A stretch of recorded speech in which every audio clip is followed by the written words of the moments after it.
Hello grade 11s, it's so good to have you with me. This is Physical Sciences and my name is Gillian.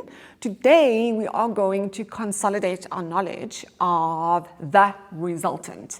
So we were talking about vectors and scalars and the fact that force is a vector because it has magnitude or size and it has direction.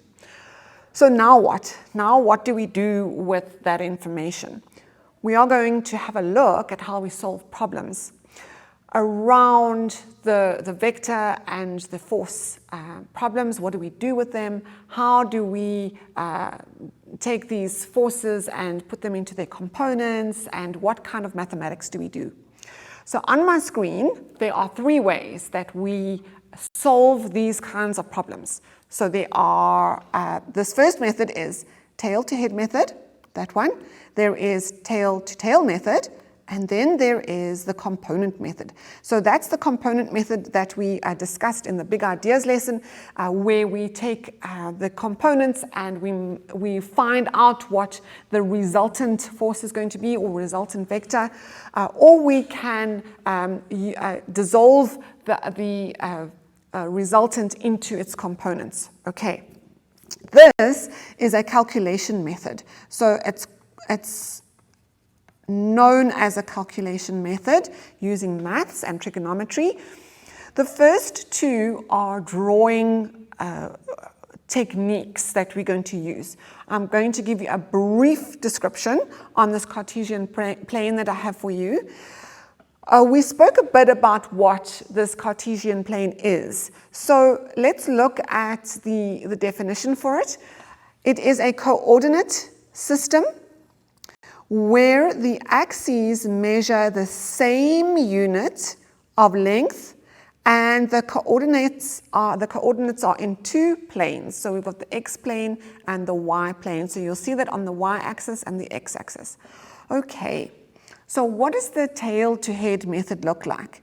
So let's say we've got I hope you can see that, a vector over there. Okay, so it goes from 1 to 4, it's 4 units long, and there's another component, so that would be, we could call it the x component, or we could call it the horizontal component.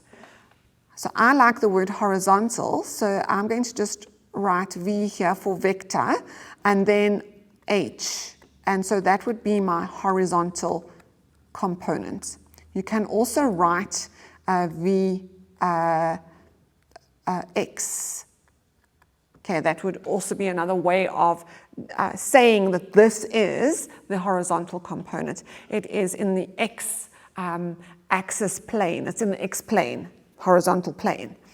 What about the y-axis? So let's have a look. Let's say I've got a vector that looks like that, and I would call it V vertical.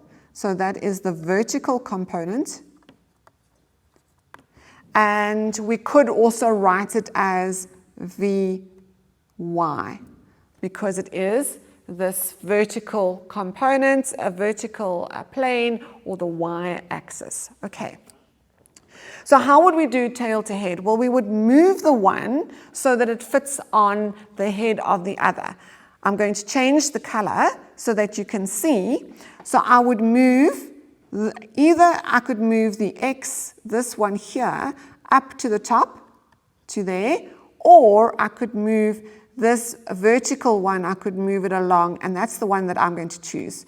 You can do it either way. So I'm going to put that one on top of the head of the other, like that. So I've then moved the y-axis one, the vertical one, onto the head of the horizontal vector, and then I take a ruler and I draw a line from there to there, so from the start to the end, and I get the resultant.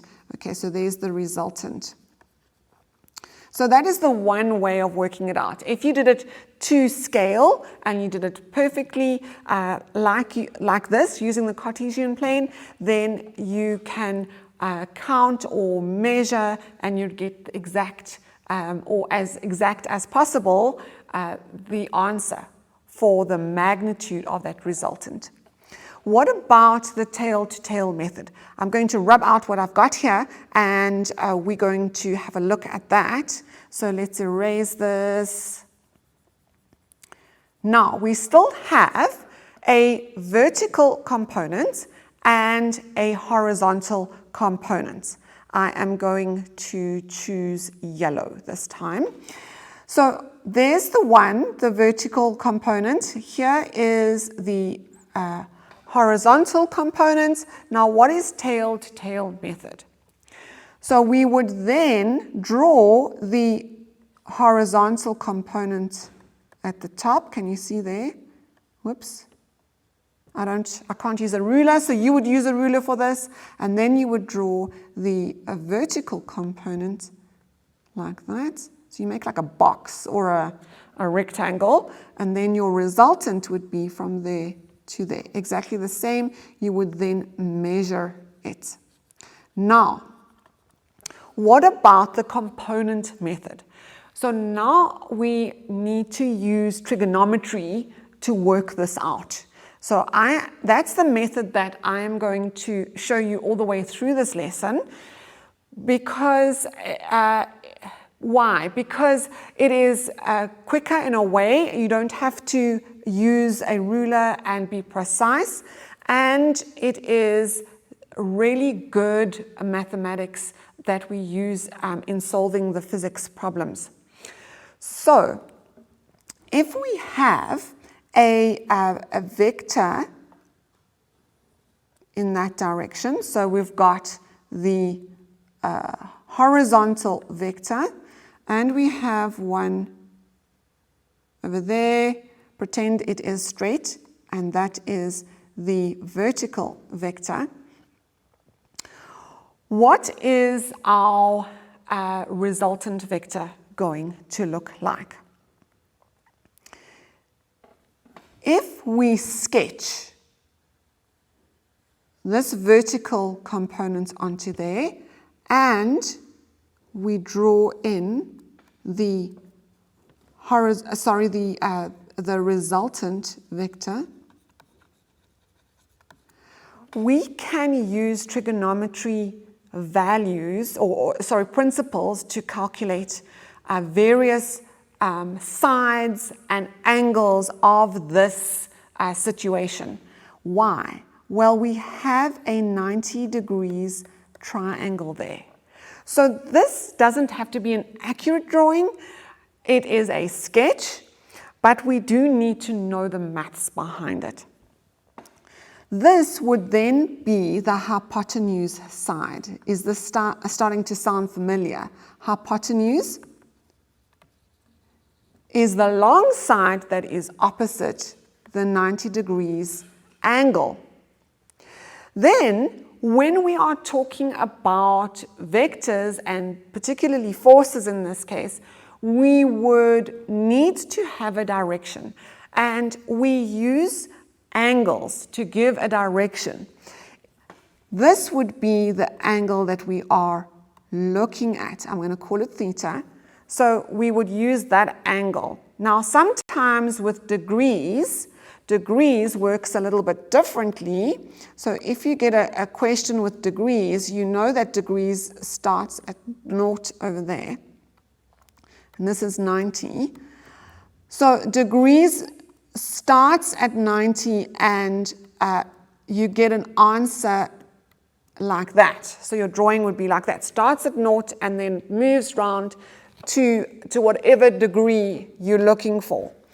With this kind of situation that I'm showing you on the Cartesian plane, we're talking about an angle that is within the triangle. And so that one is the one that is going to give you the direction for the resultant vector. We then can relate the different sides to this angle, and we use our trig rules. So we've got the sine rule, and we've got the cosine rule that tells us about opposite and adjacent sides. So if we look at this angle, we see that opposite the angle is a side, so that is going to be the opposite side. Next to it, it's like touching onto it, is this side here, and that is going to be called the adjacent side. So that's the adjacent side. So now we can write a relationship. What is the relationship of sine? So sine theta or sine angle is going to be opposite over hypotenuse. And I'm going to write that in this space. So sine of theta equals opposite over the hypotenuse side. Okay, I hope you can recognize that. What about the cosine rule? So we've got cosine or cos theta equals adjacent over the hypotenuse side. So that's that rule. There is another one, and we often use this one to calculate the size of the angle. So theta itself, so tangent of theta is opposite over adjacent. Good. I hope that has jolted some memory for you about how to use the trigonometry. This is a right-angled triangle. It is not a to-scale sketch. It would be a sketch. It wouldn't be precise. You would move the one vector or force so that it's touching the other to create or to form a 90 degrees triangle, and then your hypotenuse side would be the resultant force or the resultant vector. Then we've got two other components. We've got the vertical component, which is the vertical component which becomes the opposite side if this is theta, and we have got the horizontal side component, which is the adjacent side. Right, grade 11s, we're going to take a break, and then we're going to tackle a question that is quite long. We're going to work through it slowly, where we are going to apply these trig rules. Welcome back, grade 11s. Right, let's get our question up and our minds working. So, two forces of magnitude 50 Newton and 80 Newton act at a point on a Cartesian plane in the direction shown in the sketch. It is a sketch. If we look very carefully at this, you will see that there is no scale. They haven't given us a scale. It is just a Cartesian plane with a 50 Newton force. They do tell us that it acts at 30 degrees. And then we have an 18 Newton force. It is acting, both of them are acting on this point in the center here. One is in one direction, and the other one, the 50 Newton force, is acting at 30 degrees to the horizontal. Okay. So these two forces are acting away, they're pulling away from each other, and we would think, okay, I've got an angle, I am probably going to have to take this force that's acting at an angle and put it into its components. Let's see what they're asking us. The first question, give the correct term for the following description. A single vector having the same effect as two or more vectors together. Okay, we know that. That is the resultant vector. That's what it's called.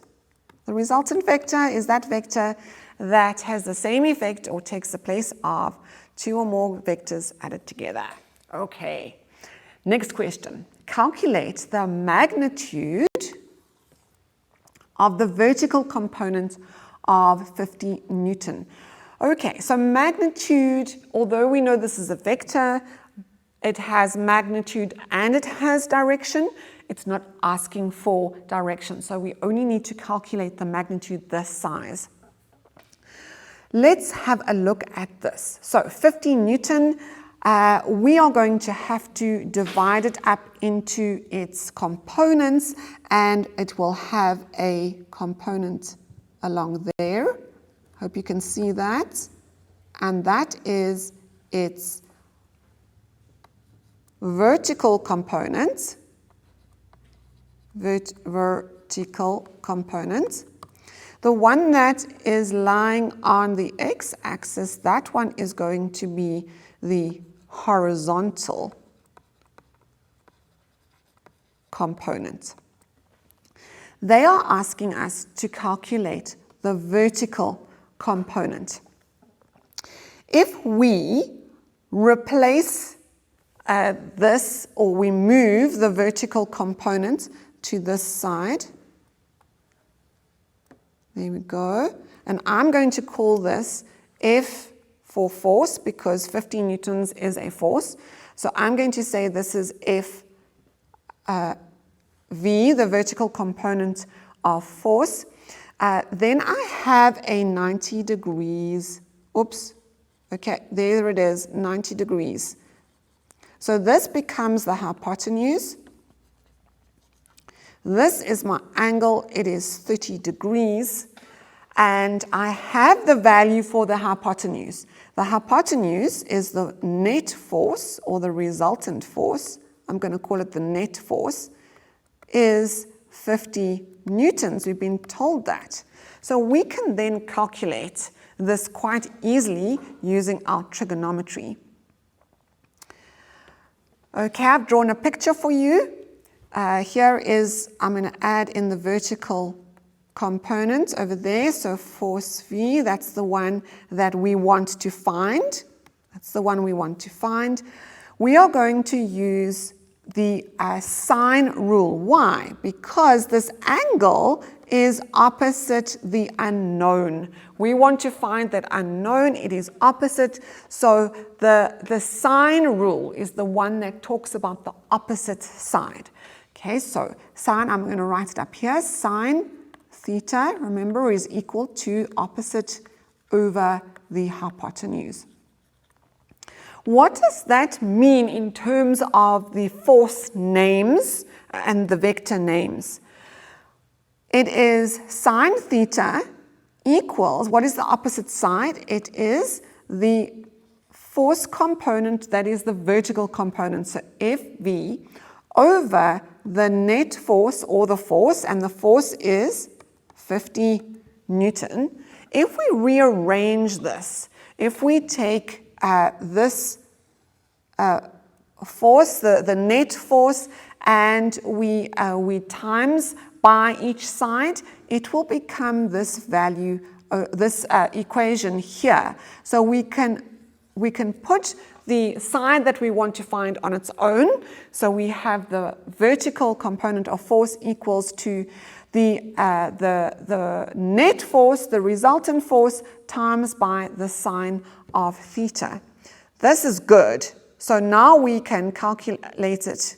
Let me just go back. Now we can calculate it, and we're going to pop into this equation. The force is 50, and then we're going to sine 30 degrees. Now, I have a feeling that sine of 30 degrees, if we put it into our calculator, is 0.5. And so 0.5 times 50 is going to be 25 Newton. Okay, do we need to put in a direction? And the answer is no, because the question was asking us for magnitude only. Okay, so there we go. There's my answer. It is 25 newtons, and we've done the calculation. So try this on your calculator. I can't do it all with you. I just don't have enough time for that. But I have worked it on my computer, on my calculator, I promise you. Right, the next question. Calculate this magnitude of the resultant, or the net force. Now this is a little bit more tricky, and what we have to do to find the net force of these two vectors, these two forces, the 50 Newton and the 80 Newton, together, because we've got two forces, how do we do this? We have to take the components of each and add them together. So here, this is what we would do. So we're looking for the magnitude of the resultant force. We would say, so if net is going to be the components of the 50 Newton force, which is the vertical component plus the vertical component of the 80 Newton. So I'm going to write here the components. I'm going to write F, V, and its total. So it's of the 50 Newton and the 80 Newton. We need to add those together. The vertical components of both, we need to add them together. I'm going to write here vertical, so we're going to write vertical there. So it's the net vertical components. Let's calculate that. What is the vertical component of the 50 Newton? Well, we've already calculated it. It is 25 Newton. What is the vertical component of 80 Newton? Isn't that interesting? The 80 Newton force or vector does not have a vertical component. It is 0. So the answer here, the net vertical component, is 25 Newton. What now about the horizontal component? Because we need to then work out the net horizontal component. That is going to be the horizontal component of the 50 Newton. So let's write it like this. 50 Newton horizontal plus the 80 Newton horizontal. We have to work this one out. We don't have it. We have to calculate it. Do we know what this is? Absolutely. It is 80 Newton because that is the only component. The horizontal component makes up the 80 Newton force. I'm going to skip to the next slide so that we can continue our calculation. There is the horizontal component for the 50 Newton force. If we draw in our triangle, we see that's 90 degrees. This is the angle, it's angle theta, 30 degrees. Which side is this? It is the adjacent side. Here we go, adjacent side. What trig rule are we going to use? We're going to use the cos rule. So, cos theta equals adjacent over the hypotenuse. We're going to write that into the force because we're working with forces here.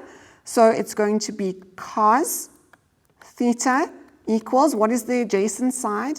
It is the 50 Newton horizontal component divided by the force of 50 Newton. We can rearrange that and we get the following. We get this force times by cos theta equals the horizontal. Whoops, I'm making a mistake here. Let's just erase that. Looks a bit messy. I'm going to erase that. Yes, I feel better about that now. Okay, and so that is the 50 Newton horizontal component. There we figured it out. So if we work it out, it's going to be 50 times by cos of 30 degrees, and we get an answer of this. I've already worked it out. You would use your calculator for that. So 43,3 Newton. We're almost there. We are almost there. Now, this is a very interesting part. We have to add these two horizontal components together, but they are in different directions. So we have got 80 newtons in one direction, and we have got the horizontal component of the 50 Newton force in the opposite direction. I'm going to say that this direction is positive and that this one is negative. And if we look at it at the Cartesian plane, we will see that it is lying in the negative quadrant on that side, and in the second quadrant, or it's in between the second and the third quadrant, so it is going to be negative. When we add them together, this is what's going to happen. We're going to say the horizontal component of the 50 Newton plus the horizontal component of the 80 Newton. And what does that look like? Well, it's going to be minus 43,3 plus 80, and then we get this answer here, which is 36,7 newtons. Unfortunately, we have not finished yet, but we are almost there. What we have now worked out is this. We have worked out the vertical component of both together, and we have worked out the horizontal component of both together. What was this value? This was 25 Newton. What was the horizontal component? I have to go back because I can't remember. It is 36,7 Newton. Oops, let's go forward. 37, forgotten. Let's go back. 36,7. 36,7 newtons. Now we are going to use Pythagoras to work out the magnitude. How do we work out Pythagoras? Pythagoras' theorem says that if we have got the hypotenuse side squared, it is going to equal the one side, so I'm going to say the vertical side squared plus the horizontal side squared. There we go. That's the Pythagoras theorem. So we can then work out what F net is, the magnitude. F net squared equals 25 squared plus 36.7 squared. We are going to square root the one side and therefore square root the other side. You would work that out in your calculator, and the answer is this at the bottom, which is 44,41 Newton. Right, grade 11s. That is really long. Yes, but if you can remember that if you've got two vectors or even three or four, you would take all the horizontal components and add them together. All the vertical components and add them together. And then you get a picture that looks like this on the screen, which is a 90 degrees triangle. And then you're going to use Pythagoras to calculate the magnitude of the net force or the resultant force. To calculate the angle of this, you would have to use your trig rules again to calculate that angle. These answers will be on the MTN online school page, the app. So go and have a look at them, try them out yourself, and then check the answers. It has been great having you with me today. I hope to see you next time.